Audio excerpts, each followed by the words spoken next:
राजाधिराज सद्गुरुनाथ माधवानंद प्रभु की जय। राजाधिराज सद्गुरुनाथ गुरुपुत्रेश्वर महाराज की जय। राजाधिराज सद्गुरुनाथ जगन्नाथ महाराज की जय। ಮಾಘ ಮಾಸದ ಸದ್ಗುರುಗಳ ಸ್ಮರಣಾರ್ಥ ಸಪ್ತಾಹ ಕಾರ್ಯಕ್ರಮ, ಸಾಯಂಕಾಲದ ಪ್ರವಚನ ಕಾರ್ಯಕ್ರಮ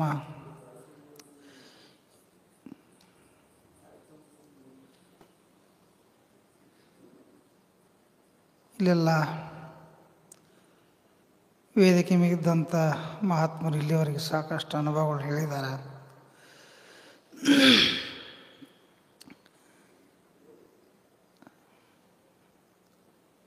ಈ ಸಂಪ್ರದಾಯ ಗುರು ಪರಂಪರೆ ನಡೆದು ಬಂದ ದಾರಿ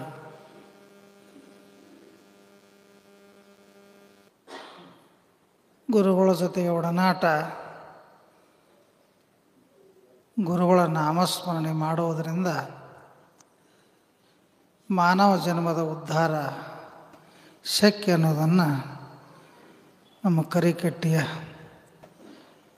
ಮಹಾಸ್ವಾಮಿಗಳು ಇಲ್ಲಿವರೆಗೆ ಸಾಕಷ್ಟು ಅನುಭವದ ಮಾತು. ಯಾಕಂದರೆ ಅವ್ರ ಬಹಳ ಈ ಸಂಪ್ರದಾಯಕ್ಕೆ ಬಹಳ ನಿಕಟ.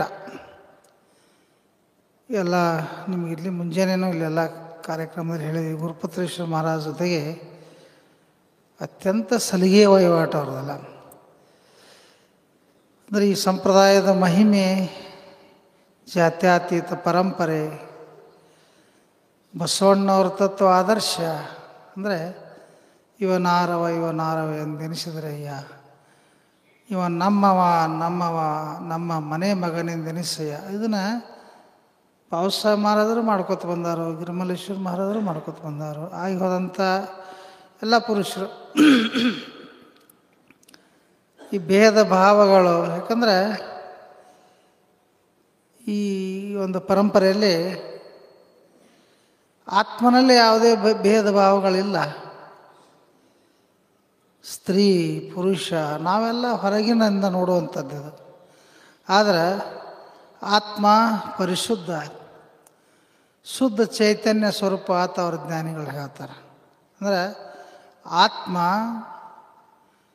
ಗುರುವಿನ ನಾಮಸ್ಮರಣೆಯನ್ನು ಮಾಡಿ ಜೀವನ್ಮುಕ್ತ ಆಗ್ಲಾಕಂಥದ್ದು. ಅದು ಸ್ತ್ರೀ ಇರ್ಬೋದು, ಪುರುಷ ಇರ್ಬೋದು, ಭಾಳ ದೊಡ್ಡ ಜಾತಿಯವನು ಇರ್ಬೋದು, ಸಣ್ಣ ಜಾತಿಯವನು ಇರ್ಬೋದು.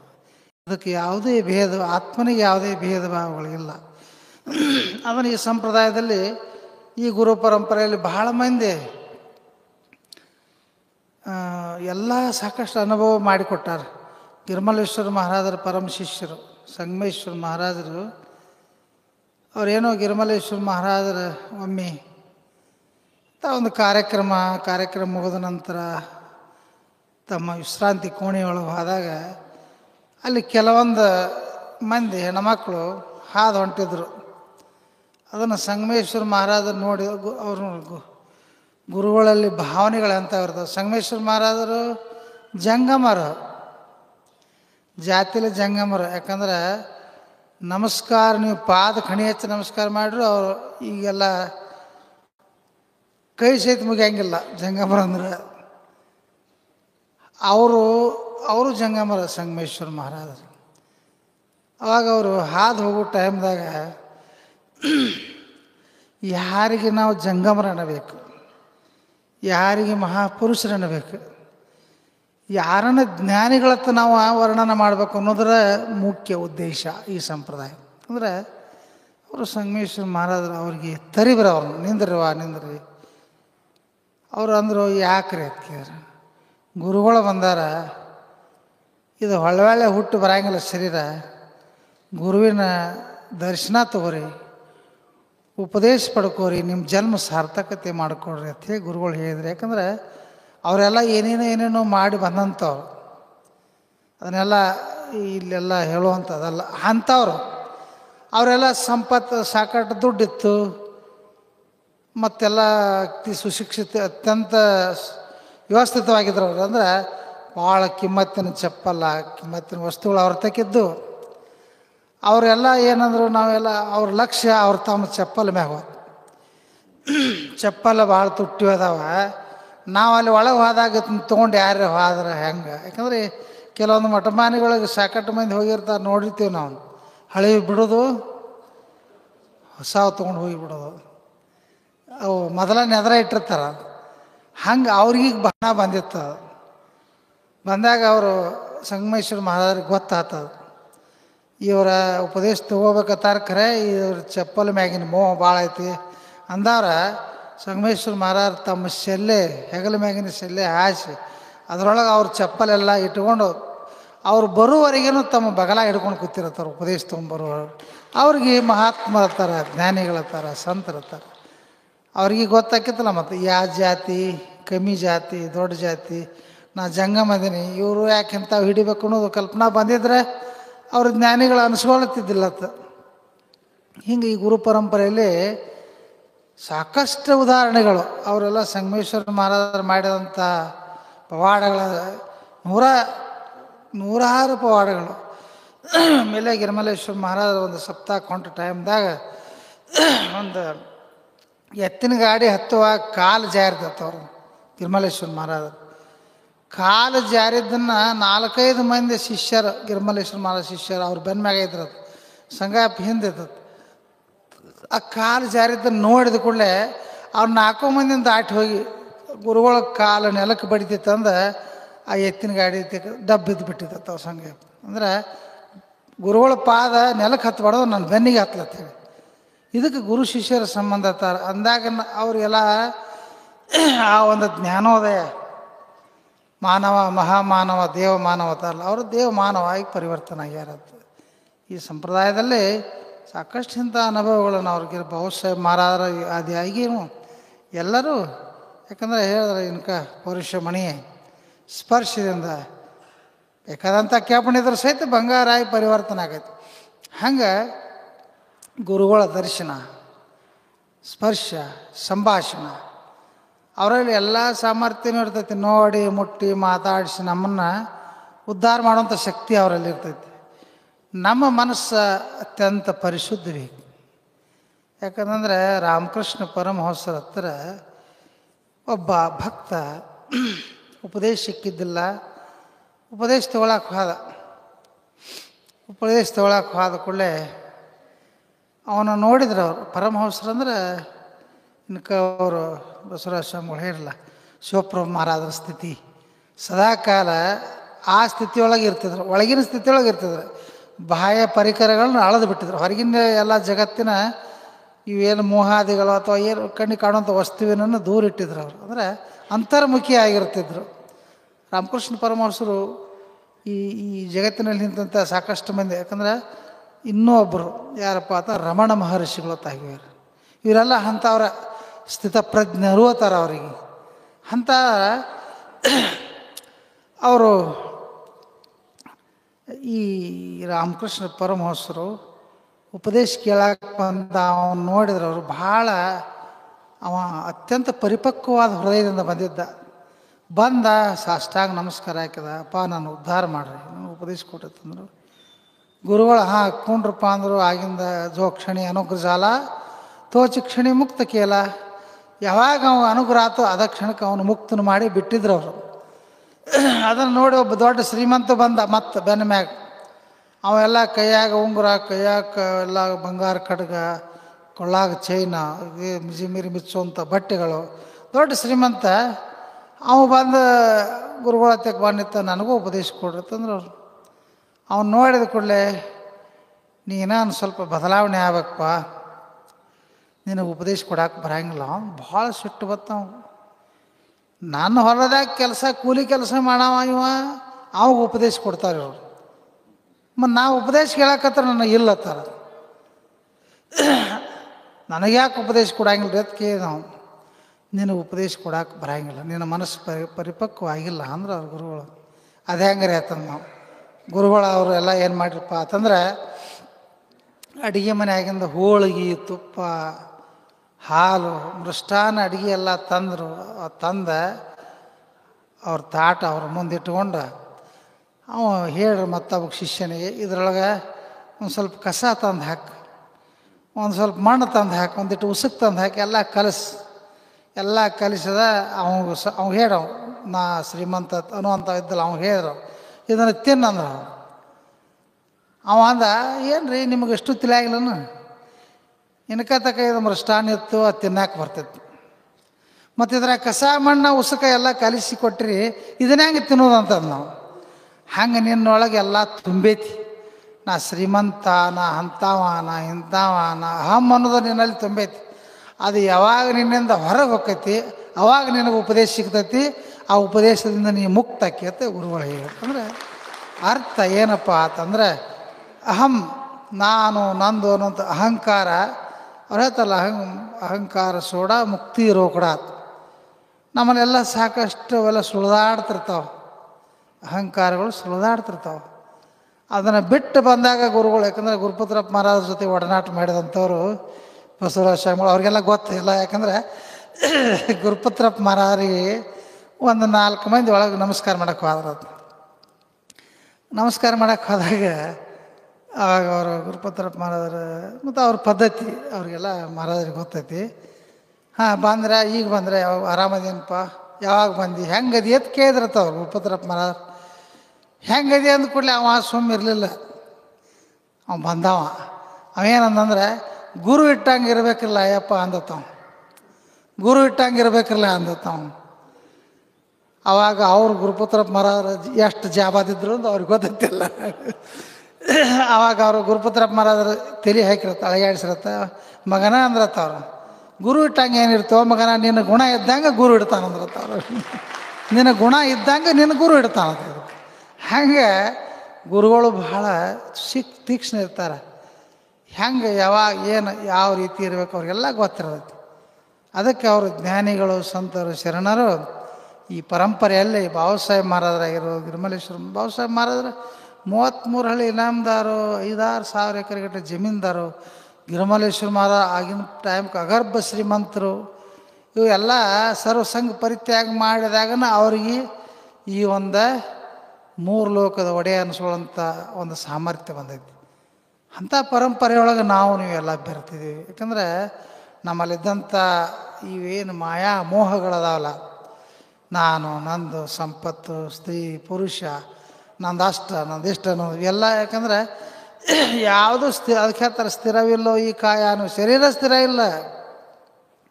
ಘಟ ಇರುವುದರೊಳಗೆ ಗುರುವಿನ ಕೂಡಿಕೋ, ಸ್ಥಿರವಿಲ್ಲೋ ಈ ಕಾಯ ನೋಡಿಕೋ, ಘಟ ಇರುವುದರೊಳಗೆ ಗುರುವಿನ ಕೂಡಿಕೋ. ಮರೆತು ಕೆಡಲು ಬೇಡ ನರಜನ್ಮ ದೊಡ್ಡದು, ಈ ಮನುಷ್ಯ ಜನ್ಮ ಅತ್ಯಂತ ಶ್ರೇಷ್ಠವಾದದ್ದತ್ತು ಜ್ಞಾನಿಗಳ ವರ್ಣನೆ ಮಾಡಿ ಹೇಳ್ತಾರೆ. ಅಂದರೆ ಪಶು ಪಕ್ಷಿಗಳಿಗೆ ಉಪದೇಶ ಅನ್ನೋದು ಗೊತ್ತಿಲ್ಲ, ಗುರು ಅನ್ನೋದು ಗೊತ್ತಿಲ್ಲ, ಮಹತ್ವದ ಜಾಗ ಅನ್ನೋದು ಗೊತ್ತಿಲ್ಲ, ಕರ್ತೃ ಗದ್ದಿಗೆ ಅನ್ನೋದು ಗೊತ್ತಿಲ್ಲ, ಅದೊಂದು ಕಾಡುಗಲ್ಲು ಅನ್ನೋದು ಗೊತ್ತಿಲ್ಲ. ಅಂದಾಗ ಅವು ಎಲ್ಲ ಯಾವ ಥರ ಹೆಂಗೆ ಬೇಕಾದಂಗೆ ಇರ್ತಾವೆ. ಮನುಷ್ಯ ಹಂಗಲ್ಲ. ಮನುಷ್ಯ ಬೇಕಾದಂಥ ತಪ್ಪು ಮಾಡಿರ್ಬೋದು, ಆದರೆ ಸಹಿತ ಒಮ್ಮೆ ಗುರುವಿನ ದೃಷ್ಟಿ ಅವನ ಮ್ಯಾಗ ಬಿತ್ತಪ್ಪ ಅಂತಂದ್ರೆ ಆ ಕಾಡುಗಲ್ಲನ್ನು ಓದ ಒಂದು ಅತ್ಯಂತ ಪರಿಶುದ್ಧವಾದಂಥ ಮೂರ್ತಿಯನ್ನು ಮಾಡುವಂಥ ಶಕ್ತಿ ಆ ಗುರುವಿನಲ್ಲಿರ್ತೈತಿ. ಯಾಕೆ ನೋಡ್ರಿ ನೀವೆಲ್ಲ ಎಂತೆಂಥವ್ರು ಅವೆಲ್ಲ ಪುಂಡಲೀಕ ದೇವ್ರು ಹೇಳ್ತಿದ್ರು ಮಾಧವಾನಂತರು, ಪುಂಡಲೀಕ ಅವ್ರದ್ದು ಹಾರಿ ಬಿಟ್ಟಲ್ಲತ್ ನಾವು ಹತ್ತಿಲ್ಲ, ಪುಂಡಲೀಕ ಮಹಾಪಾಪಿ ಹತ್ತಿದ್ರು ಅವ್ರ ದೇವರು. ನಾವು ಮೊದಲು ಪುಂಡಲೀಕ ಅವ್ರದ್ದು ಹಾರಿ ಬಿಟ್ಟಿರ್ತೀವಿ. ಪುಂಡಲೀಕ ಎಲ್ಲ ರಂಗದೊಳಗೂ ಮಾಡಿದಂಥವನು. ಆದರೆ ಗುರುವಿನ ದರ್ಶನ ಆದ ಕೂಡಲೇ ಒಮ್ಮೆ ಪರಿವರ್ತನೆ. ಯಾಕಂದ್ರೆ ನೀವೆಲ್ಲ ಕೇಳಿರಲ್ಲ, ವಾಲ್ಯಾಕೋಳಿದ್ದ ವಾಲ್ಮೀಕಿ ಋಷಿ ಆದ, ಅಂಗುಲಿಮಾಲ ಬುದ್ಧನ ದರ್ಶನದಿಂದ ಒಬ್ಬ ಬೌದ್ಧ ಭಿಕ್ಷು ಆದ. ಹಿಂಗೆ ಪರಿವರ್ತನೆ. ನೀವೆಲ್ಲ ಈ ಪರಿವರ್ತನೆ ಆಗೋ ಸಲಾಗಿ ಈ ಸಂಪ್ರದಾಯದಲ್ಲಿ ನಮ್ಮಲ್ಲಿ ಅಹಂಕಾರಗಳು ಭಾಳ ಸುತ್ತ ಹಾಕ್ತಿರ್ತಾವೆ. ಒಂದು ದೊಡ್ಡ ಜಾತ್ರೆ ನಡೆದಿತ್ತ, ನಮ್ಮಲ್ಲಿದ್ದಂಥ ಭಾವನೆಗಳು ನಾವು ಏನಿದೀವೋ ಅನ್ನೋದು ಮೊದಲು ಮರೆತು ಬಿಟ್ಟಿರ್ತೀವಿ. ಜಾತ್ರೆ ನಡೆದಿತ್ತು, ಜಾತ್ರೆ ಒಳಗೆ ಒಂದು ಲಕ್ಷ್ಮೀ ಅಥವಾ ದುರ್ಗಮ್ಮನ ಜಾತ್ರೆ ನಡೆದಿತ್ತು. ಜಾತ್ರೆ ಒಳಗೆ ದೇವಸ್ಥಾನ ಹೊಸಾದ ಕಟ್ಟಿದ್ರು, ಮೂರ್ತಿ ಪ್ರತಿಷ್ಠಾಪನೆ ಮಾಡೋರಿದ್ರು. ಮಾಡೋ ಟೈಮ್ಗೆ ಊರಾಗ ಭವ್ಯವಾದಂಥ ಮೆರವಣಿಗೆ ಮಾಡೋರಿದ್ರು. ಮೆರವಣಿಗೆ ಮಾಡೋಕ್ಕೆ ಏನು ಬೇಕಾಗಿತ್ತಪ್ಪ ಅಂತಂದ್ರೆ ಆ ಮೂರ್ತಿಯನ್ನು ಮೆರವಣಿಗೆ ಮಾಡೋಕ್ಕೆ ಒಂದು ಕತ್ತಿ ಬೇಕಾಗಿತ್ತು. ಕತ್ತಿ ಬತ್ತು, ಕತ್ತಿ ಮ್ಯಾಗ ಅದನ್ನು ಮೂರ್ತಿ ಇಟ್ಟರು, ಮೆರವಣಿಗೆ ಮಾಡ್ಕೋತ ಬಂದರು. ಅದು ಮೆರವಣಿಗೆ ಒಳಗೆ ಏನು ಬರ್ತಿತ್ತಲ್ಲ ಆವಾಗ ಅವರೆಲ್ಲ ಭಕ್ತಾದಿಗಳಿದ್ರಲ್ಲ, ದೇವಿಯ ಭಕ್ತರು ಆರಾಧಕರು, ಅವರೆಲ್ಲ ಅದಕ್ಕೆ ಹಣ್ಣು ತಿನ್ನಿಸ್ತರು, ಬಾಳೆಕಾಯಿ ತಿನ್ನಿಸ್ತರು, ಏನೇನೇನೋ ತಿನ್ನಿಸ್ತಾರೆ. ಅದು ನಾ ಏನದೀನಿ ಅನ್ನೋದು ಮರ್ತು ಬಿಡ್ತದೆ. ನಾ ಏನದೀನಿ ಅನ್ನೋದು ಮರಿತದೆ. ಆಮ್ಯಾಗ ಅವ್ರು ಏನು ಎಲ್ಲ ತಿನ್ನಿಸ್ಕೊತ ತಂದು ದೇವಸ್ಥಾನದ ಮುಂದೆ ಬಂದು ನಿಂತು, ದೇವಸ್ಥಾನದ ಮುಂದೆ ನಿಂತುಕೊಳ್ಳೆ ಮೂರ್ತಿ ಹೋದ್ರು, ಪ್ರತಿಷ್ಠಾಪನೆ ಮಾಡಿದ್ರು, ಅದಲ್ಲೇ ನಿಂತಿತ್ತು. ಅಲ್ಲೆಲ್ಲ ಹೆಣ್ಮಕ್ಳು ನೈವೇದ್ಯ ತೊಗೊಂಬರ್ತಾರೆ. ಗಪ್ಪನ ಹೋಗಿ ನೈವೇದ್ಯ ಒಳಗೆ ಬಾಯಿ ಹಾಕಕ್ಕೆ ಹೋಗ್ತದೆ. ಅಲ್ಲಿ ನಿಂತಿದ್ರಲ್ಲ ಬಡಗಿ ತೊಗೊಂಡು, ಅವ್ರಿಗೆ 4 ಲಗಾಯಿಸಿ ಓಡಿಸಿಬಿಟ್ರು. ಎಲ್ಲಿವರೆಗೆ ಅದಕ್ಕೆ ಮರ್ಯಾದೆ ಇತ್ತಂದ್ರೆ, ಎಲ್ಲಿವರೆಗೆ ಅದರ ಬೆನ್ನ ಮ್ಯಾಗ ಆ ತಾಯಿಯ ಮೂರ್ತಿ ಇತ್ತಲ್ಲ, ಅಲ್ಲಿವರೆಗೆ ಅದಕ್ಕೆ ಗೌರವ ಇತ್ತು. ಅಲ್ಲಿವರೆಗೆ ಏನೆಲ್ಲ ತಿನ್ನಿಸಿದ್ರು ಅದಕ್ಕೆ. ಅದು ವಾರ ದೇವಿ ಪ್ರತಿಷ್ಠಾಪನೆ ಆದ ಕೂಡಲೇ ನಾ ಯಾರು ಅನ್ನೋದು ಅದು ಮರ್ತ ಬಿಟ್ಟಿತ್ತು ನೋಡು. ನಾ ಕತ್ತಿ ಅನ್ನೋದು ಮರ್ತೇ ಇತ್ತದು. ಅದು ನೈವೇದ್ಯ ಒಳಗೆ ಬಾಯಿ ಹಾಕಿ ಬಿಟ್ಟಿತ್ತನ್ನೋದು ಬೀಳ್ತಾವ ಅಂದಂಗೆ. ಹಂಗೆ ನಮ್ಮ ಜೀವನನೂ ಭಾಳ ಸೂಕ್ಷ್ಮ ಐತಿ. ನಾವು ಅದು ಹೇಳ್ತಾರಲ್ಲ, ಮರೆತು ಕೆಡಲೇ ಬೇಡ ನರಜನ್ಮ ದೊಡ್ಡದು, ಮರೆತು ತಪ್ಪು ಹೆಜ್ಜೆ ಇಡಕ್ಕೆ ಹೋಗ್ಬಾರ್ದು. ಹಂಗೆ ಈ ಜ್ಞಾನಿಗಳು, ಸಂತರು, ಶರಣರು, ಯಾಕಂದ್ರೆ ಭಾಳ ಸೂಕ್ಷ್ಮ ಇದು. ಈ ಪಾರಮಾರ್ಥ ಅನ್ನೋದು ಅತ್ಯಂತ ಸೂಕ್ಷ್ಮ. ಅದು ಇದಕ್ಕೆ ಅವರು ಗಿರಿಮಲ್ಲೇಶ್ವರ ಮಹಾರಾಜರು ಅಂತ ಹೇಳುವಂಥ ಮಾತು, ಸತ್ತು 3 ದಿವಸ ತನಕ ಇದ್ರ ಮ್ಯಾಗ ವಿಶ್ವಾಸ ಇಡ್ಬಾರ್ದು ಆಗ್ತದೆ. ಈ ಶರೀರ ಮ್ಯಾಗ ಇದು ಯಾವಾಗ ಮತ್ತೆ ನಾ ಆತೈತೆ ಹೇಳಕ್ಕೆ ಬರೋದಿಲ್ಲ. ಸತ್ತು 3 ದಿವಸ ತನಕ. ಮತ್ತು ಹಿಂಗೆ ಅವ್ರು ಎಷ್ಟು ತಪಶ್ಚರ್ಯ ಮಾಡಿರ್ಬೋದು. ಗಿರಿಮಲ್ಲೇಶ್ವರ ಮಹಾರಾಜರು ಸದಾ ಕಾಲ ಸಮಾಜ ಕುಂಡಿರ್ತಿರತ್ತವರು ಧ್ಯಾನ ಮಾಡಿ ಮಾಡಿ ಮಾಡಿ ಮಾಡಿ ಮಾಡಿ ಮಾಡೋದು. ಬಾಬಾಸಾಹೇಬ್ ಮಹಾರಾಜರ ಅಡ್ಡಾಡ್ಕೋತ ನೋಡಕ್ಕೆ ಬಂದಿರತ್ತವ್ರನ್ನ. ಅವರ ಜೀವನ ಚರಿತ್ರೆಯನ್ನು ಮೇಲೆ ಹಾಕಿದಾಗ ನಾವೇನು ಸ್ವಲ್ಪ ನಮ್ಮ ಮೆದುಳು ಒಂದು ಸ್ವಲ್ಪ ಫರಕ ಆಗ್ಬೋದು. ಅವಾಗ ಬಾಬಾಸಾಹೇಬ್ ಮಹಾರಾಜ್ ನೋಡಕ್ಕೆ ಬಂದು ನೋಡಿದ ಕೂಡಲೇ ಅವ್ರು ಅತ್ಯಂತ ಆನಂದದಿಂದ ಧ್ಯಾನ ಮಾಡ್ಕೊತ ಕೂತಿದ್ರು. ಅವಾಗ ಅವರು ಗಿರ್ಮಲ್ಲಪ್ಪ ಅಂದ್ರತ್ತ ಅವ್ರು ಬಾಬಾಸಾಹೇಬ್ ಮಹಾರಾಜ್, ನಿನಗೆ ಜೀವನ್ಮುಕ್ತಿ ಸಿಗ್ತೈತೆ ಸಿಗಂಗಿಲ್ಲ, ಸಂಶಯ ಅದು ಐತೇನೋ. ಮತ್ತು ಬಾಬಾಸಾಹೇಬ್ ಮಹಾರಾಜ್ ಇಷ್ಟೊಂದು ಕಠೋರವಾಗಿ ತಪಶ್ಚರ್ಯ ಮಾಡತ್ತಿದ್ದಿ, ಜೀವನ್ಮುಕ್ತಿ ಸಿಗಂಗಿಲ್ಲ, ನಿನಗೇನು ಸಂಶಯ ಐತೇನ, ಜೀವನ್ಮುಕ್ತಿ ಬದಲೇನು ಸಂಶಯ ಐತೇನ ಅಂದ್ಕೊಳ್ಳೆ ಅವರು ಬಾಬಾ ಅಂದ್ರತ್ತವ್ರು, ನಾ ಮುಕ್ತ ಆಗೋದು ದ್ವಾಡದಲ್ಲ, ನಿನ್ನ ನಾಮಸ್ಮರಣೆ, ನಿನ್ನ ಹೆಸರು ತಗೊಂಡ ಬೆನ್ನ ನಾಮಧಾರಿಕರು ಗೋರಿ ಮ್ಯಾಗ ನಿತ್ತ ರಾಜಾಜರಾಜ್ ಸದ್ಗುರುನಾಥ ಬಾಬಾಸಾಹೇಬ್ ಮಹಾರಾಜ್ ಕಿ ಜೈ ಅಂತ ಜೈಕಾರ ಹಾಕಿದ್ರೆ ಆ ಬೆನ್ನು ನಾಮಧಾರಿಕರು ಗೋರಿಯಾಗಿನ ಹೆಣ ಸಹಿತ ಮುಕ್ತನ ಮಾಡ್ತಾನಂತ ನನಗೆ ವಚನ ಕೊಡಂದ್ರತ್ತ ಅವ್ರ ಗುರುಗಳು. ಎಷ್ಟು ಸಾಮರ್ಥ್ಯವಾನ್ರಿರ್ಬೇಕತ್ತವ್ರ ಜ್ಞಾನಿಗಳು. ಅಂದ್ರೆ ಇದಕ್ಕೆ ನಿಸ್ವಾರ್ಥ ಥರ. ನಾವೊಬ್ಬ ದೊಡ್ಡವಾಗಿ ಹೋಗೋದು ಬೇರೆ, ನಾವೊಬ್ಬ ಜೀವನ್ಮುಕ್ತ ಆಗೋದು. ರಾಮಕೃಷ್ಣ ಪರಮಹಂಸರು ಅದನ್ನೇ ಮಾಡಿದರು. ವಿವೇಕಾನಂದ್ರ ಫಸ್ಟಿಗೆ ಅವ್ರ ದರ್ಶನ ಹೋದಾಗ ಏನೂ ಗೊತ್ತಿಲ್ಲ ಪರಮಹಂಸರಿಗೆ, ವಿವೇಕಾನಂದ್ರದ್ದು ಗೊತ್ತಿಲ್ಲ, ಅವ್ರಿಗೆ ಗೊತ್ತಿಲ್ಲ. ವಿವೇಕಾನಂದ್ರದ್ದು ಏನಪ್ಪ ಅಂತಂದ್ರೆ ಅವ್ರ ಸ್ವಭಾವ ಈ ಅಧ್ಯಾತ್ಮವನ್ನು ಶೋಧನೆ ಮಾಡೋದು, ಇದರೊಳಗೆ ಎಂಥ ಶಕ್ತಿ ತಿಳ್ಕೊಳ್ಳೋದು, ಇದರೊಳಗೆ ಪೂರ್ಣತ್ವವನ್ನು ಯಾರು ಹೊಂದ್ಯಾರ ಅದನ್ನು ತಿಳ್ಕೊಬೇಕಂಥೇಳಿ ಎಲ್ಲ ಕಡೆ ತಿರುಗಾಡಿದ್ರು. ನಾನಾ ಪಂಡಿತರ ತೆಕ್ಕೋದ, ದೊಡ್ಡ ದೊಡ್ಡ ಸ್ವಾಮಿಗಳ ತೆಕ್ಕೋದ. ಅವರೆಲ್ಲ ಹೇಳಿದ್ರು, ಈ ಗ್ರಂಥ ಓದು, ಇದನ್ನು ಅಧ್ಯಯನ ಮಾಡೋ, ಹಿಂಗೆ ಕೂತು ಧ್ಯಾನ ಮಾಡು, ನೀ ದೇವ್ರ ಹಾಕಿ ಹಂಗೆ ಹಿಂಗೆ ಅವಾಗ ಹೇಳ್ತಿದ್ರತ್ತ ಎಲ್ಲರೂ ದೊಡ್ಡ ದೊಡ್ಡ ಮಹಾತ್ಮರಣ ಅವರು. ಆವಾಗ ವಿವೇಕಾನಂದ್ರದ್ದು ಒಂದೇ ಪ್ರಶ್ನೆ ಏನಂತಂದ್ರೆ, ನೀವು ದೇವರನ್ನು ಕಂಡಿದ್ದೀರಾ ಅಂತ ಕೇಳ್ತಾರೆ. ನೀವು ದೇವರನ್ನು ಕಂಡಿದ್ದೀರಾ? ಉಪದೇಶ ಕೊಡ ಅವ್ರಿಗೆ ಉಪದೇಶ ಏನು ಹೇಳ್ತಿದ್ದಲ್ಲ, ಹಿಂಗಿರೋ ಹಂಗಿರೋ ಅಂತೇಳಿ ಅವ್ರಿಗೆ ಕೇಳ್ತಿದ್ದ ವಿವೇಕಾನಂದ, ನೀವು ದೇವರನ್ನು ನೋಡಿದ್ದೀರಾ ಅಂತ. ಅವಾಗ ಅದು ಅದ್ರಾಗ ಹಂಗೈತಿದ್ರಾಗ ಹಿಂಗೈತಿ, ಭಗವದ್ಗೀತಾ ಆ ಗೀತಾ ಈ ಗೀತಾ ಆ ಗ್ರಂಥ ಓದಿ ಈ ಗ್ರಂಥ ಅದನ್ನೇ ಹೇಳೋರು ಹೊರತಾಗಿ ಅವ ಮನುಷ್ಯಗೆ ಬರ್ತಿದ್ದಲ್ಲ. ಹಂಗೆ ಮತ್ತೆ ಮುಂದೆ ಹುಡುಕ್ಯಾಡ್ಕೋತ ಕೊನೆಗೆ ರಾಮಕೃಷ್ಣ ಪರಮಹಂಸರತ್ಯಕ್ಕೆ ಹೋದ. ಅವರು ಯಾವಾಗಲೂ ಸ್ಥಿತಪ್ರಜ್ಞ ಅವಸ್ಥೆಯೊಳಗೆ ಇರುವಂಥ ಒಬ್ಬ ಮಹಾಪುರುಷರು ಪರಮಹಂಸರು. ಹಂಗೆ ಅವ ಆದ ಕೂಡಲೇ ಹೋಗಿ ಸಮೀಪದಾಗ ಹೋದ, ನಮಸ್ಕಾರ ಮಾಡಿದ ಕೂಡಲೇ ಅವರು ಪರಮಹಂಸರಿದ್ದವ್ರು ಏನಂದ್ರತ್ತಂದ್ರೆ, ಏನಪ್ಪ ಎಷ್ಟು ದಿವಸ ಆತ ನೀನು ಹಾದಿ ನೋಡಕತ್ತಿದ್ನಿ, ಈಗ ಬಂದೆ ಅಂದ್ರತ್ತ ಅವರು. ಅದೇ ಅವ ಎಲ್ಲಿ ಅವ ಗೊತ್ತಿಲ್ಲ, ಅದಕ್ಕೆ ಎತ್ತನ ಮಾಮರ ಎತ್ತನಕ್ಕೆ ಹೋಗಿಲ್ಲ. ಎಷ್ಟು ದಿವಸ ಆತು ನೀನು ಹಾದಿ ನೋಡಾಕ್ತೀನಿ, ಈಗ ಬಂದೆ ಆತು ಪರಮಹಂಸರು ಅಂತ. ಅವು ವಿವೇಕಾನಂದರಿಗೆ ದಿಗಲಾತು, ನನಗೆ ಇವ್ರಿಗೆ ಗೊತ್ತಿಲ್ಲ, ನಾ ಎಲ್ಲವ ಅವ್ರು ಎಲ್ಲವ್ರು, ನನ್ನ ಹಾದಿ ನೋಡೋದು ಇವ್ರಿಗೇನು ಅವಶ್ಯಕತೆ ಐತಿತ್ತು ಅವು ವಿವೇಕಾನಂದರಿಗೆ. ಅವಾಗ ಅವ ಸಮೀಪದಾಗ ಕೂತ ಪ್ರಶ್ನೆಗಳು ಮಾಡ್ತಿದ್ದ, ನೀವು ದೇವರನ್ನು ಕಂಡಿದ್ದೀರ ಹಿಂಗೆಲ್ಲ ಕೇಳಿದ ಕೂಡಲೇ, ನಾ ದೇವರನ್ನು ಕಂಡಿನಪ್ಪ, ನೀನು ನನ್ನ ಸಮೀಪದಾಗ ಕೂತಿದ್ರೆ, ನಾನು ಎಷ್ಟು ಎದುರಿಗೆ ನಿಂತಿದ್ದಿಲ್ಲ, ಇದಕ್ಕಿಂತಲೂ ಸಮೀಪದೊಳಗೆ ಆ ಪರಮಾತ್ಮನ ನಾ ಕಂಡೀನಿ ಅಥವಾ ನಿನಗೂ ತೋರಿಸ್ತು ಅನ್ನುವಂಥ ಮಾತನ್ನು ಅವರು ರಾಮಕೃಷ್ಣ ಪರಮಹಂಸರು ಹೇಳಿದಾಗ ಅವರಿಗೆ ಸಾಷ್ಟಾಂಗ ಹಾಕಿದರು. ಅವರು ಹಂತಲೇ ಕೂತರು. ಅವರು ಸ್ವಲ್ಪ ಶರೀರ ಸ್ಪರ್ಶ ಮಾಡಿ ಅವರಿಗೆ ನಿರ್ವಿಕಲ್ಪ ಸಮಾಧಿ ಸ್ಥಿತಿಯನ್ನು ಕೈವಶ ಮಾಡಿಕೊಟ್ರು ಪರಮಹಂಸರು. ಹಿಂಗೆ ಯಾಕಂದ್ರೆ ಇದರೊಳಗೆ ಭಾಳ ಮಹತ್ವ ಐತಿ. ಹಂಗೆ ಏನೋ ಒಂದು ಸ್ವಲ್ಪ ನಿರ್ವಿಕಲ್ಪ ಸಮಾಧಿ ಸ್ಥಿತಿ ಕೈವಶ ಮಾಡಿಕೊಟ್ಟ ನಂತರ ವಿವೇಕಾನಂದರಿಗೆ ಆ ಸ್ಥಿತಿಯೊಳಗಿನ ತೆಳಗಿಳಿಲಿಕ್ಕೆ ಆಗಲಿಲ್ಲ. 2 ದಿವಸಗಟ್ಟಲೆ ಅದರೊಳಗೆ ಉಳಿದ್ರು. ಅಲ್ಲೆಲ್ಲ ಆಶ್ರಮದಾಗ ಇರ್ತಾರೆ, ಮತ್ತು ಕೆಲವೊಂದು ಮಂದಿ ಸುಮ್ಮ ಏನೋ ಮಂತ್ರ ತಂತ್ರ ಅನ್ಕೋತವ್ರು ಕೂಡ. ಅವರೆಲ್ಲ ಅಂದ್ರೆ ವಿವೇಕಾನಂದರಿಗೆ ಏನೋ ಆತ ತಲೆ ಕೆಟ್ಟಿತ್ತು, ಹುಚ್ಚು ಹಿಡ್ದಂಗೆ ನಮ್ಮನೆ ಭ್ರಮ ಆಗಿ ಕೂತ್ಬಿಟ್ಟ ಅಂತ ಹಿಂಗೆಲ್ಲ ಮಾತಾಡ್ತಿದ್ರು ಅವರು. ಅವು ಪರಮಹಂಸರು ಹೋಗಿ ಹೇಳೋರು. ಅವರು ಹೇಳಿದ ಕೂಡಲೇ, ಆ ಉಸಾಬರಿ ನೀವು ಮಾಡಬೇಡ್ರಿ, ನಿಮ್ಮ ಕೆಲಸ ನೀವು ಮಾಡಿರಿ, ಅವನ ಕೆಲಸ ಅವ ಮಾಡ್ತಾನಂತ ಅವ್ರು ಹೇಳ್ತಿದ್ರು. ಆಮೇಲೆ ಮುಂದೆ 2-3 ದಿವಸದ ನಂತರ ಅವನ ಮ್ಯಾಗ ತಲೆ ಮ್ಯಾಗ ಹಸ್ತಾ ಇಟ್ಟು ಅವನು ಆ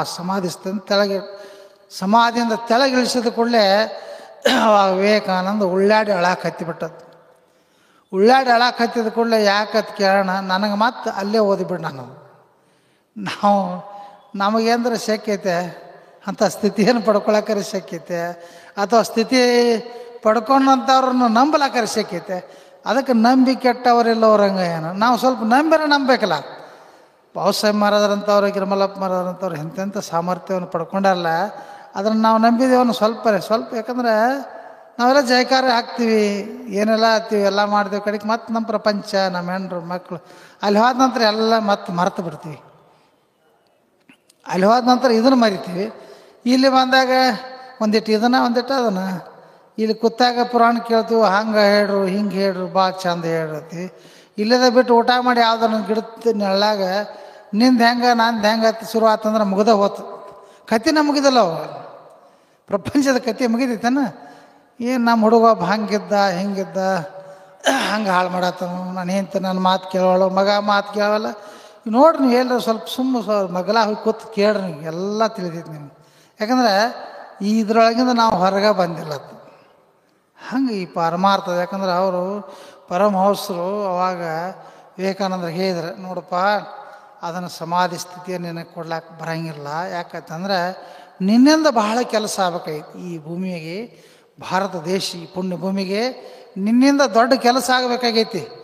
ಜಗತ್ತು ಉದ್ಧಾರ ಆಗ್ಬೇಕು, ಜಗತ್ತಿನೊಳಗೊಬ್ಬ ವೀರ ಸನ್ಯಾಸಿ ಅನ್ನಿಸ್ಕೋಬೇಕಾಯ್ತು. ನೀ ಅದರ ಸಲುವಾಗಿ ಆ ಒಂದು ಸ್ಥಿತಿಯನ್ನು ನಾ ಆಜ್ಞಾ ಮಾಡುವವರೆಗೆ ನಿನ್ನ ಕೈವಶ ಆಗಬಾರ್ದು ನಂಗೆ ಕೀಲೆ ಹಾಕಿ ನನ್ನ ಹತ್ತೆಗೆ ಇಟ್ಕೋತನತ್ತ ಪರಮಹಂಸರು ಹೇಳಿದ್ರು. ಅವಾಗ ಅವರೆಲ್ಲ ಕೊನೆಗೆ ಎಲ್ಲ ದೇಶ ಸಂಚಾರ ಮಾಡಿದರು, ಸಾಕಷ್ಟು ಜನರನ್ನು ಪರಿವರ್ತನೆ ಮಾಡಿದರು. ನೋಡ್ರಿ ಅವ್ರು ಪರಮಹಂಸರ ಉದಾಹರಣೆಗಳು. ಯಾಕಂದ್ರೆ ಒಮ್ಮೆಲ್ಲೇ ವಿವೇಕಾನಂದ್ರ, ಯಾಕಂದ್ರೆ ಸನ್ಯಾಸಿಗಳು ಸಂಚಾರ ಮಾಡ್ತಾ ಇದ್ದಾಗ ಒಂದು ರೈಲ್ವೆದಾಗ ಪ್ರವಾಸ ಮಾಡ್ಕೊತ ಹೊಂಟಿದ್ರತ್ತ ಅವ್ರು. ಅಂದ್ರೆ ಕ್ಷೇತ್ರ ದರ್ಶನ ಮಾಡ್ಕೊತ ಹೊಂಟಾಗ ಅವಾಗ ಅವರು ವಿವೇಕಾನಂದ್ರ ತಮ್ಮ ಗ್ರಂಥ ಹಿಡ್ಕೊಂಡು ಓದ್ಕೋತವ್ರು. ಸನ್ಯಾಸಿಗಳು ಹೊಂಟಾಗ ರೈಲ್ವೆದಾಗ ಒಬ್ಬ ಶೇಡ್ಜಿ ಅವ್ರ ಎದುರಿಗೆ ಬಂದು ಕೂತತ್ತು. ಒಬ್ಬ ಶೇಡ್ಜಿ ಬಂದು ಕೂತ. ಅವ ಏನಂದ, ಏನು ಈ ನಮ್ಮನೆ ಹುಚ್ಚರ್ಗತ್ಲೆ ಸೋಂಗ ಹಾಕ್ರಿ, ಅದಕ್ಕೆ ಬತ್ತು ಸನ್ಯಾಸತೆ ಅಂದ್ರೆ ದಗದ ನೀಗಲಾರ್ದು ಹಿಂಗೆ ತಿರುಗಿರಿ, ಅದಕ್ಕೆ ಬತ್ತು ನೋಡು, ನಾ ಹೆಂಗೆ ವಜ್ರದ ವ್ಯಾಪಾರಿ, ಬಂಗಾರ ವ್ಯಾಪಾರಿ, ನನ್ನ ಕೈ ತುಂಬ ಬಂಗಾರ, ಕಿಶೆ ತುಂಬ ರೊಕ್ಕ. ಹಿಂಗೆ ಅದು 2 ದಿವಸದ ಪ್ರವಾಸ. 2 ದಿವಸದೊಳಗೆ ವಿವೇಕಾನಂದ್ರ ಉಪವಾಸ ಇದ್ರದು. ಯಾಕಂದ್ರೆ ಅವ್ರ ತೆಕ್ಕ ದುಡ್ಡು ಇದ್ದಿದ್ದಿಲ್ಲ. ಅವ ಏನಾರ ಹಿಂಗೆ ಒಂದು ಸ್ಟೇಷನ್ ಬತ್ತಲ್ಲ ಏನಾರ ತೊಗೊಳವ ತಿನ್ಕೋತ ಮತ್ತು ಇವ್ರಿಗೆ ತಂದು ಕೊಡವ ಅಲ್ಲ, ಮತ್ತು ಟೀಕಾನ ಮಾಡವ. ಹಿಂಗೆ ಮಾಡ್ಕೋತ ಕೊನೆಗೆ ಒಂದು ಸ್ಟೇಷನ್ದಾಗ ಇಳಿದ ಕೂಡಲೇ ಅಲ್ಲಿ ಅವ ಶೇಡ್ಜಿ ಇದ್ದವ. ಯಾಕಂದ್ರೆ ಈ ಪರಂಪರೆ ಹೆಂಗೈತಿ, ಗುರು ಪರಂಪರೆ. ಗುರು ತಾಯಿಗಿಂತಲೂ ಕೋಟಿ ಪಟ್ಟ ಶ್ರೇಷ್ಠತೆ. ಯಾಕತ್ತಾರೆ, ತಾಯಿ ಮಗನ ಆರೈಕೆ ಮಾಡ್ತಾಳೆ, ಹಾಲು ಉಣಿಸ್ತಾಳೆ, ಊಟ ಹಾಕ್ತಾಳೆ, ಅದನ್ನು ಸ್ನಾನ ಸಂಧ್ಯಾ ಮಾಡಿಸ್ತಾಳೆ, ಜೋಪಾನ ಮಾಡಿ ಅದನ್ನು ದೊಡ್ಡದು ಮಾಡ್ತಾಳೆ. ಸದ್ಗುರುನಾಥ ಏನು ಮಾಡ್ತಾನಪ್ಪ ಅಂದ್ರೆ ಈ ಮಾಂಸ ಪಿಂಡ ಹೋಗಿ ಮಂತ್ರಪಿಂಡ ಆಗಿ ಪರಿವರ್ತನೆ. ಅಂದ್ರೆ ತನು ಸಹಿತ ಪರಬ್ರಹ್ಮ ಅವಸ್ಥೆ ಅಂತಾರ. ಪರಮಾತ್ಮನ ಜವಾಬ್ದಾರಿನೇ ಬೇರೆ, ತಾಯಿ ತಂದೆ ಜವಾಬ್ದಾರಿನೇ ಬೇರೆ. ತಾಯಿಗಿಂತಲೇ ಕೋಟಿ ಪಟ್ಟು ಶ್ರೇಷ್ಠ ಅನ್ನೋದು ಅದ್ರ ಸಲುವಾಗಿ. ಹಂಗೆ ಅವರು ವಿವೇಕಾನಂದರು ಹೋಗಿ ಒಂದು ಸ್ಟೇಷನ್ದಾಗ ಸೊಮ್ಮೆ ಹೇಳೋದು ಮಾತು ಅವ್ರು ತಮ್ಮ ಪುಸ್ತಕ ಓದ್ಕೋತ ಅಲ್ಲಿ ಕುರ್ಚಿದ ಮ್ಯಾಗ ಕೂತಿರತ್ತ. ಅವಾಗ ಸಾಯಂಕಾಲ 8-9 ಗಂಟೆ ಸಮಯ ಆಗಿತ್ತು. ಅವಾಗ ಆ ದೊಡ್ಡ ಸಿಟಿ ಒಳಗಿಂದ ಒಂದು 10-15 ಮಂದಿ ಶೇಡ್ಜಿಗಳು ಮೃಷ್ಟಾನ್ನ ಅಡುಗೆ ಬುತ್ತಿ ಮಾಡ್ಕೊಂಡು ಅಲ್ಲಿ ಸ್ಟೇಷನ್ಗೆ ಬಂದ್ರತ್ತವ್ರು. ಬಂದ ಕೂಡಲೇ ಅವು ವಿವೇಕಾನಂದ್ರ ನೋಡಿ ಹಿಂಗೆ ಎಲ್ಲ ಅವ್ನು ನೋಡಿದ ಕೂಡ ಅವ್ನ ಮುಂದೆ ಕೂತು ಎಲ್ಲ ಅದನ್ನು ಗುತ್ತಿ ಬಿಚ್ಚಿ ಊಟ ಮಾಡಿರಿ ಹಂಗೆ ಹಿಂಗೆಲ್ಲ ಹೇಳಕತ್ರ. ಊಟ ಮಾಡತ್ತೆ ಹೇಳಿ ಪ್ರಸಾದ್ ತೋರು ಊಟ ಮಾಡತ್ತೆ. ಅವು ವಿವೇಕಾನಂದ್ರ ಅಂದರು, ನೀವು ಯಾರು ನನಗೆ ಗೊತ್ತಿಲ್ಲ, ನೀವು ಯಾರು ಅನ್ನೋದು ನನಗೆ ಗೊತ್ತಿಲ್ಲ, ನೀವು ಯಾರಿಗೆ ತಂದಿರ ಅನ್ನೋದು ಗೊತ್ತಿಲ್ಲ ಅಂದಾಗ ನಾ ಇದನ್ನು ಹೆಂಗೆ ಸ್ವೀಕಾರ ಮಾಡೋಕೆ ಬರ್ತೈತಿ? ಇದು ನನಗಲ್ಲ, ನೀವು ಮತ್ತೆ ಯಾರಿಗೆ ಬೇರೆ ತಂದಿರಬೇಕು, ಯಾರಿಗೆ ತಂದಿರ ಅವ್ರಿಗೆ ಕೊಡೋರು ತಂದ್ರು. ಆವಾಗ ಅವರೆಲ್ಲ ಹೇಳಿದ್ರತ್ತೆ, ಮಾರಾಯ ನೀ 2 ದಿವಸ ಉಪವಾಸ ಇದ್ದದ್ದು ನಿನ್ನ ಗುರು ಪರಮಹಂಸ ಚಿಂತೆ ಮಾಡಿ ನಮ್ಮ ರಾತ್ರಿ ಬೆಳಗ್ಗೆ ನಮ್ಮ ನಿದ್ದೆ ಮಾಡಿಕೊಟ್ಟಿಲ್ಲ, ಅಡುಗೆ ಮಾಡಕ್ಕೆ ಹಚ್ಚಿ ಇಂಥ ಟೈಮ್ದಾಗ ಇಂಥಲ್ಲಿ ಬಂದು ನನ್ನ ಶಿಷ್ಯ ಕೊಡ್ತಾ ಕುಂಡಿರ್ತಾನ, 2 ದಿನ ಉಪವಾಸ ಅದಾನ, ಅವ ಹೋದ ಈ ಊಟ ಮಾಡಿಸ್ರತ್ತೇಳಿ ನಿಮ್ಮ ಗುರುಗಳ ರಾತ್ರಿ ಕನಸಿನ್ಯಾಗ ಬಂದು ಬೆಳಗಾನ ನಿದ್ದೆ ಮಾಡಿಕೊಟ್ಟಿಲ್ಲ ಅಂತ ಹೇಳಿರತ್ತವ್ರು. ಇದು ಗುರು ಶಿಷ್ಯರ ಸಂಬಂಧ. ಹಂಗೆ ಈ ಪರಂಪರೆಯಲ್ಲಿ ಬಾಬಾಸಾಹೇಬ್ ಮಹಾರಾಜರು, ಗಿರಿಮಲಪ್ಪ ಮಹಾರಾಜರು ಸಾಕಷ್ಟು ಇಂಥವೆಲ್ಲ ಪವಾಡಗಳನ್ನು ಮಾಡಿದ್ದಾರೆ. ಗಿರಿಮಲೇಶ್ವರ ಮಹಾರಾಜರಂತೂ ಎಲ್ಲ ಅಗರ್ಭ ಶ್ರೀಮಂತಿಕೆಯನ್ನು ಭೋಗಿಸಿದವರು ಎಲ್ಲ. ಯಾಕಂದ್ರೆ ಅವರು ಏನೋ ಅವು ಎಲ್ಲ ಕಾಟನ್ ಕಿಂಗ್ ತಂತಿದ್ರತ್ತ ಅವ್ರಿಗೆ. ಅಂಥವ್ರ ಗುರುವಿನ ಆಜ್ಞಾದೊಳಗೆ ಬೆರೆತ ಈ ಪರಂಪರೆ. ಯಾಕಂದ್ರೆ ನೋಡೋರೆಲ್ಲ 14 ಮಕ್ಕಳು ತಂದು ಗಿರಿಮಲೇಶ್ವರ ಮಹಾರಾಜರು ಪ್ರಪಂಚವೆಲ್ಲವೂ ಪಾರಮಾರ್ಥ ಮಾಡಿದ ಪಂಡಿತರಿಗೆ ಒಂದು ಶರಣಾರ್ಥಿ. ಒಮ್ಮೇನೋ ಬಾಬಾಸಾಹೇಬ್ ಮಹಾರಾಜರು ಗಿರಿಮಲೇಶ್ವರ ಮಹಾರಾಜ ತಮ್ಮ ಮನೆಯಾಗಿದ್ದಾಗ ಎಲ್ಲ ಮಕ್ಕಳೆಲ್ಲ 1, 2, 3, 4 ತೀರ್ಕೊಂಡಿದ್ದು. ಒಂದೇನೋ ಮತ್ತೊಂದು ಆರೋಗ್ಯ ಸರಿ ಇದ್ದಿದ್ದಿಲ್ಲ. ಇನ್ನೊಂದು ಸ್ವಲ್ಪ ಟೈಮ್, ಒಂದು ದಿವಸ ಅದೇನೋ ಅಂತ ಸ್ಥಿತಿ ಕೂಸಿಗೆ ಬಂದಿತ್ತು. ಅವಾಗ ಗಿರಿಮಲೇಶ್ವರ ಅವರೆಲ್ಲ ಮನ್ಯಾಗ ಕೂತಿದ್ರು ತಮ್ಮ ಬಳಗ. ಪ್ರಪಂಚ ಅಂದ್ರೆ ಹಂಗೆ ಇರ್ತೈತೆ. ಅದ ಕೂತಾಗ ಬಾಬಾಸಾಹೇಬ್ ಮಹಾರಾಜರು ಕರ್ಯಾಕೆ ಕಳಿಸಿರತ್ತ ಅವ್ರನ್ನ, ಗಿರಿಮಲೇಶ್ವರ ಮಹಾರಾಜರನ್ನ ಕರ್ಯಾಕೆ ಕಳಿಸಿರತ್ತೆ. ಕರ್ಯಾಕೆ ಕಳಿಸಿದ ಕೂಡಲೇ ಸಪ್ತ ಐತಿ, ಹಿಂಗೆಲ್ಲ ಕಾರ್ಯಕ್ರಮ ಐತಿ, ಬಾರಪ್ಪ ಅದು ಕರ್ಯಾಕೆ ಕಳಿಸಿದ ಕೂಡಲೇ ಅವ್ರು ಗಿರಿಮಲೇಶ್ವರ ಮಹಾರಾಜರು ಅವ್ರ ಧರ್ಮಪತ್ನಿ ದಾನಮ್ಮ ತಾಯಿ ಅಂತ ಹೇಳಿ ಒಮ್ಮೆ ಕೂಸಿನ ನೋಡಿದ್ರತ್ತ, ಒಮ್ಮೆ ಆ ಹೆಣ್ಮಗಳ ಮೋತಿ ನೋಡಿದ್ರತ್ತ, ಅವ್ನ ಹೆಂಡತಿ ಮೋತಿ ನೋಡಿದ್ರತ್ತ. ಗಿರಿಮಲೇಶ್ವರ ಮಹಾರಾಜರು ಮೋತಿ ನೋಡಿದ ಕೂಡಲೇ ಆಕೆ ಅಂತ ಇರ್ಬೇಕು ಹೆಣ್ಮಗಳು. ಗುರುಗಳು ಕರ್ಯಾಕೆ ಕಳಿಸ್ಯಾರ ಅಂದಮ್ಯಾಗ ಅದನ್ನೂ ನೋಡಬೇಡ, ನಾನು ಮೋತಿ ನೋಡಕ್ಕೆ ಹೋಗಬೇಡ, ಒಮ್ಮೇನು ಹೋಗಿಲ್ಲ ಆ ಕಡೆ ಹೋಗಿಬಿಡತ್ತೆ ಹೇಳಿದ್ದೆ. ಹೊಳ್ಳಿ ಕಡೆ ನೋಡಬೇಡ ಅಂದ್ರೆ ಅವ್ರು ಎಷ್ಟು ಸಾಥ್ ಕೊಟ್ಟಿರ್ಬೇಕು ಅಧ್ಯಾತ್ಮಕ್ಕೆ. ನಾವಾದ್ರೆ ನಮ್ಮ ಮನೆಯೊಳಗೆ ಇಂಥ ಸಮಸ್ಯೆಗಳಾದ್ರೆ ಗುರುಗಳು ಕರ್ಯಾಕೆ ಕಳಿಸ್ರೆ ಏನತ್ತೀವಿ ನಾವು? ಗುರುಗಳಿಗೆ ತಿಳಿತೈತನ ನಮ್ಮ ಮನೆ ಹಿಂಗೆ ಪರಿಸ್ಥಿತಿ ಅವ್ರಿಗೇನು ತಿಳಿತೇನೆ ಹಿಂಗೆ ಹತ್ತೀವಲ್ಲ ನಾವು. ಶಂಕರಪ್ಪ ಮಹಾರಾಜರು ಅಂದವ್ರು ಅದಾರ, ಇಲ್ಲಿ ಅದಾರ ಅವ್ರು. ಅಲ್ಲಿ ಏನಪ್ಪ ಅಂತಂದ್ರೆ ಶಂಕರಪ್ಪ ಮಹಾರಾಜರ ಕುಟುಂಬ ಧರ್ಮಪತ್ನಿ ಅವ್ರಿಗೆ 3ನೇ ಸ್ಟೇಜ್ದೊಳಗೆ TB ಅಟ್ಯಾಕ್ ಆಗಿತ್ತು. ಎಲ್ಲಿ ಅದು ಎಂದತ್ತಂದ್ರೆ ಸಾಧಾರಣ 40 ವರ್ಷ ಆಗಿರ್ಬೇಕು, 40 ವರ್ಷ ಸಮೀಪ, 40 ವರ್ಷದ ಮುಂಚೆ ಗುರುಪತ್ರಪ್ಪ ಮಹಾರಾಜರು ಇದ್ದಾಗ ಒಂದು ಒಂದು ಒಂದು ನಿಂಬಿರ ಒಂದೊಂದಿಟ್ಟು ಗಂಜಿ ಸಹಿತ ಹೋಗಿದ್ದಿಲ್ಲ ದವಾಖಾನೆಗೆ. RV ಪಾಟೀಲ್ ದವಾಖಾನ್ಯಾಗ ಅಡ್ಮಿಟ್ ಮಾಡಿದ್ರು. RV ಪಾಟೀಲ್ ದವಾಖಾನೆ ಅಡ್ಮಿಟ್ ಮಾಡಿದ್ರತ್ತ. ಅವೆಲ್ಲ ದವಾಖಾನೆ ಮತ್ತು ಅವರೆಲ್ಲ ಗುಳಿಗೆ ಔಷಧ ಕೊಟ್ಟರು. ಇದು 3rd ಸ್ಟೇಜ್ ಐತಿ, ಇದು ಆರಾಮಾಗಂಗಿಲ್ಲ, ಅದಕ್ಕೆ ಗುಳಿಗೆ ಔಷಧ ತೊಗೊಂಡು ಮನೆಗೆ ಹೋಗ್ರಿ. ಅವರು ಡಾಕ್ಟರ್ ತಮ್ಮ ವೈಜ್ಞಾನಿಕವಾಗಿ ಪರೀಕ್ಷೆ ಮಾಡಿದಂದ್ರೆ ಅವ್ರು ತಮ್ಮ ಸಲಹೆ ತಾವು ಹೇಳ್ಯಾರ. ಆಮ್ಯಾಗ ಅಲ್ಲೆಲ್ಲ ವ್ಯವಸ್ಥೆಗೆ ಅವ್ರ ಹಳೆ ಒಬ್ಬ ಗಿರಿಮಲಪ್ಪ ಅವ್ರು ಇದೆಲ್ಲ ಇದ್ರತ್ತ. ಆವಾಗ ಗುರುಪತ್ರಪ್ಪ ಮಹಾರಾಜರು ಅಲ್ಲಿ RV ಪಾಟೀಲ್ ದವಾಖಾನಿಗೆ ಹೋದ್ರತ್ತ. ದವಾಖಾನಿಗೆ ಹೋದ ಕೂಡಲೇ ಅವರ ಹೆಣ್ಮಕ್ಳು ಸೀರಿಯಸ್ಸ, ಇವ್ರದರೆ ಪರಿಸ್ಥಿತಿ, ಆರ್ಥಿಕ ಪರಿಸ್ಥಿತಿನೂ ಸರಿ ಇಲ್ಲ, ದವಾಖಾನೆ ಗುಳಿಗೆ ಔಷಧ ತೊಗೊಳಕ್ಕೆ ಸಹಿತ ರೊಕ್ಕಿಲ್ಲ. ಅಂಥದ್ರಾಗ ಅವ್ರು ಗುರುಪತ್ರಪ್ಪ ಮಹಾರಾಜರು ಹೋದ ಕೂಡಲೇ ಅವರೆಲ್ಲ ಉಪಚಾರ ಮಾಡ್ಕೋತಾರ. ನೀವು ಬಾ ಸಪ್ತಾಕ್ಕೆ ಹೋಗೋಣ ತಂದ್ರತ್ತೆ ಇವ್ರಿಗೆ. ಸಪ್ತಾಕ್ಕೆ ಹೋಗೋಣ ಬಾರಪ್ಪ ಅವ್ರ ಮನಸ್ಸಿನಾಗ ಒಮ್ಮೆ ಹಾದು ಹೋತತ್. ಏನಂದ್ರೆ ನಾನು ಏನು ಸೀರಿಯಸ್ ಅದಾಳೋ, ಈಗ ಸಾಯ್ತಾಳೋ, ನಿಂತು ಸಾಯ್ತಾಳೋ, ಇವ್ರು ಸಪ್ತಾಕ್ಕೆ ಹೋಗೋಣತ್ತಾರಲ್ಲ, ಅದಕ್ಕೇನಾಕತಿ ಏನಾಕತಿ ಅಂದ. ಅವ್ರು ತಮ್ಮ ಕಚ್ಚಿದಾಗ ಒಂದೊಂದು ಮುಂದೆ ಚೀಲ ಇರ್ತೈತೆ ಅದು ಕಡೆ ಅದ್ರಾಗ ನಿಂಬೆ ರಸ ಹಿಂಡಿ ಕುಡಿಸಿಬಿಡು ಆರಾಮಾಕೈತೆ ಅಂದ ಇವ್ರು ಕರ್ಕೊಂಡು ಸಪ್ತಾಕ್ ಹೋಗಿಬಿಟ್ರದವ್ರು. ಆಕೆ ಅದನ್ನು ನಿಂಬೆ ರಸ ಕುಡಿದ್ಲು, ದವಾಖಾನಿಂದ ಮನೆಗೆ ಬಂದು ಗುಳಿಗೆ ಔಷಧಿ ಬಿಟ್ಲು, ದಿನ 2-3 ರೊಟ್ಟಿ ತಿನ್ನಾಕತ್ಲು. ಇನ್ನೂ ಅದಾಳ ಆಕೆ, ಇನ್ನೂ ಜೀವಂತ ನಿದರ್ಶನ.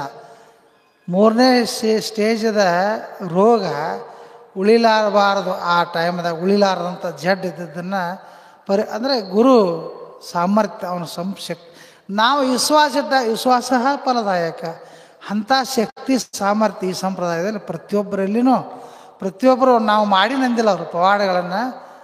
ಆದ್ರೆ ಹಂಗೆ ಪ್ರಸಂಗಾನುಸಾರ ಅವರು ತಮ್ಮ ಶಕ್ತಿ ಪ್ರಯೋಗ ಮಾಡೇ ಇರ್ತಾರೆ. ಯಾಕಂದರೆ ಜ್ಞಾನಿಗಳಲ್ಲಿ ಎಲ್ಲ ಥರದ ಆಟಗಳಿರ್ತಾವೆ ಅವ್ರ ಅದನ್ನು ನಾವು ಭಕ್ತರಾದಂಥವರು ಭಾಳ ಸೂಕ್ಷ್ಮ, ಭಾಳ ಜಾಗ್ರತೆಯಿಂದ ಅದಕ್ಕೆ ಅವರು ಈ ಸಂಪ್ರದಾಯ ಗುರು ಪರಂಪರೆ ನಿತ್ಯ ನೇಮಿ ದೇವಬೇಟೆ, ನಿತ್ಯ ನೇಮಿ ಬಹುಸಾಗರ ತುಟಿ, ನಿತ್ಯ ನೇಮಿ ಪಾವಿಜೀತೆ. ನಮ್ಮ ಮನ ಉಡಾಳ ದನ ಅಂತಾರೆ ಅವ್ರು.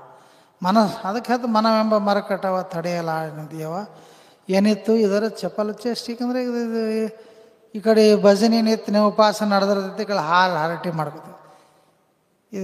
ಇದಕ್ಕೇನಪ್ಪ ಮರಕಟ ಅದ್ರ ಗುಣನೇ ಬೇರೆ ಆಯ್ತು. ಮಂಗ್ಯಾನ ಗುಣ ಇದ್ದಂಗೆ ಆತೈತಾರೆ. ಮನುಷ್ಯ ಅಂದ್ರೆ ಮನಸ್ಸು ಮಂಗ್ಯ, ಉಡಾಳ ದನ ಆತಾರ ಅದಕ್ಕೆ.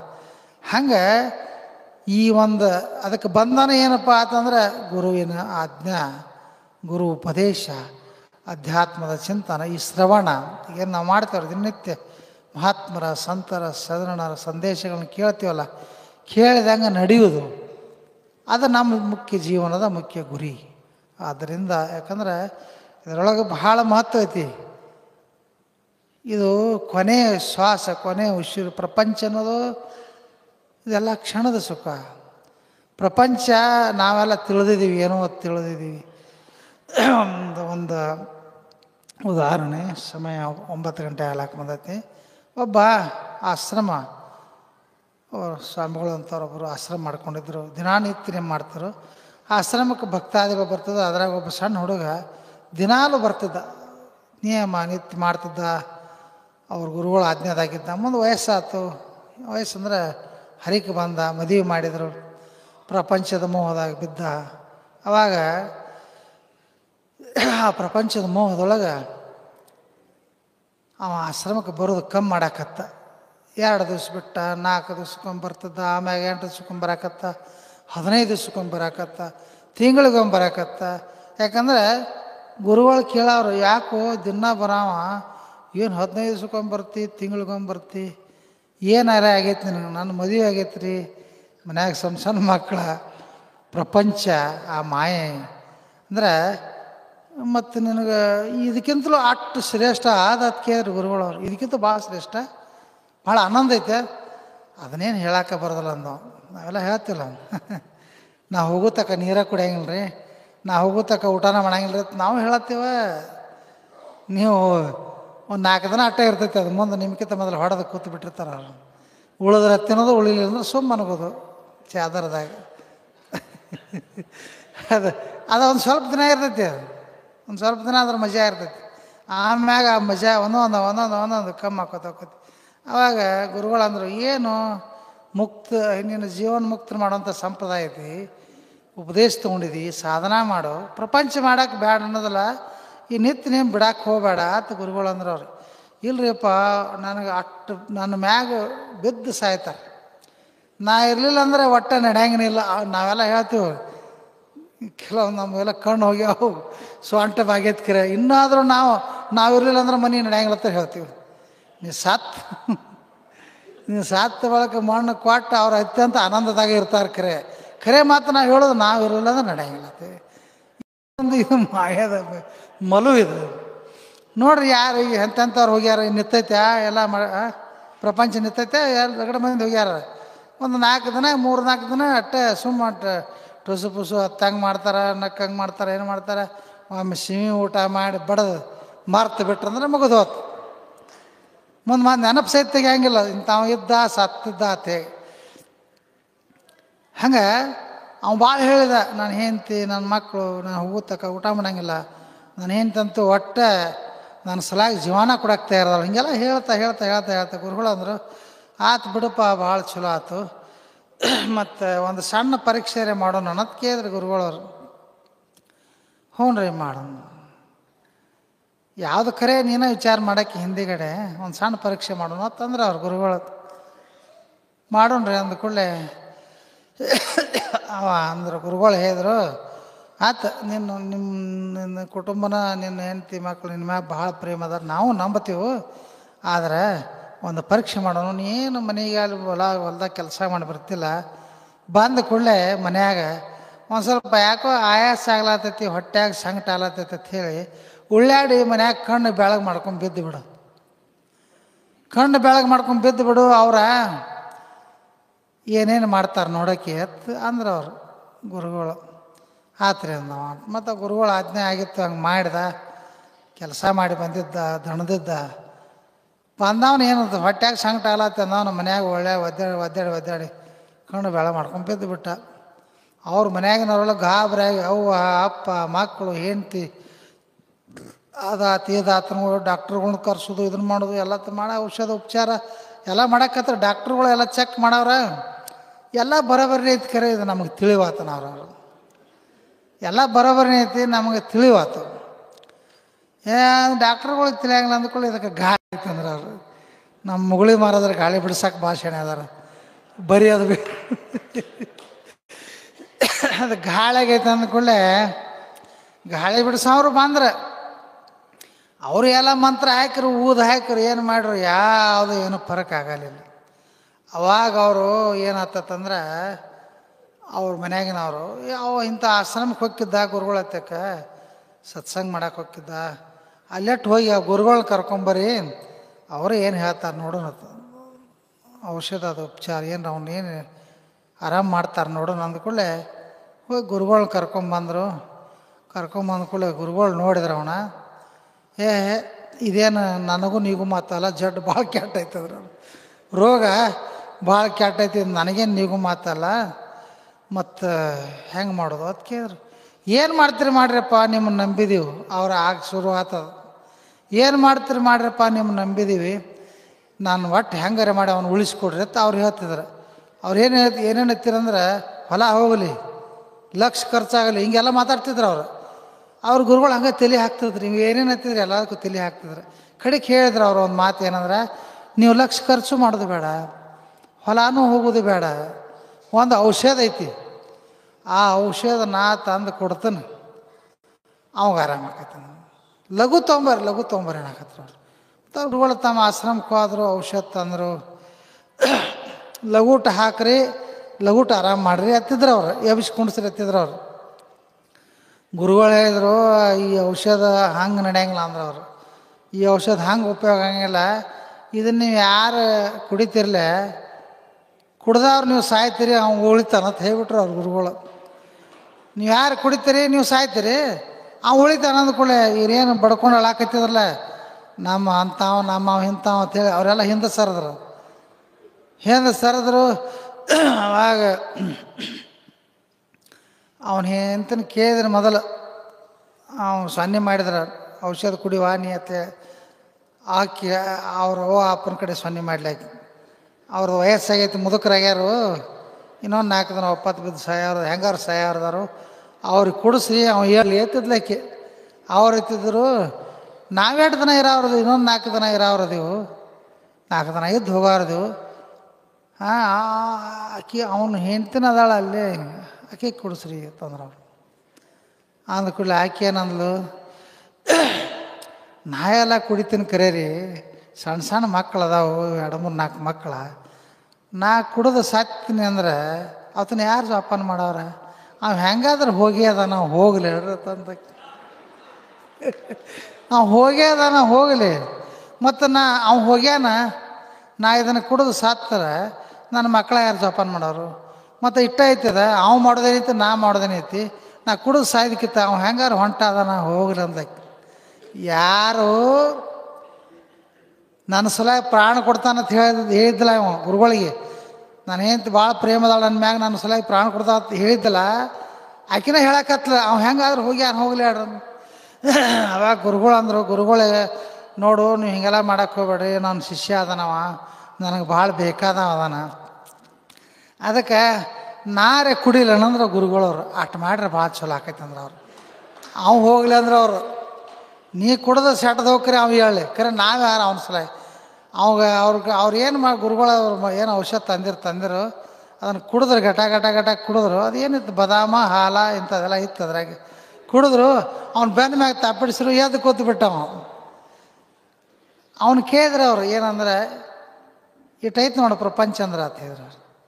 ಇದು ಶಾಶ್ವತವಾದದ್ದಲ್ಲ, ದುರ್ಲಭ ಶರೀರ ದುರ್ಲಭ ಆಯುಷ್ಯ ಆಚಾಕರುಣಯ್ಯ ನಾಶ ದಾಶಮನ ಸಾವಕಾಶ ವಿವೇಕ ಪಹಾವ ವಿಚಾರ ಮಾಡಿ ನೋಡತ್ತಾರ ಅವರು.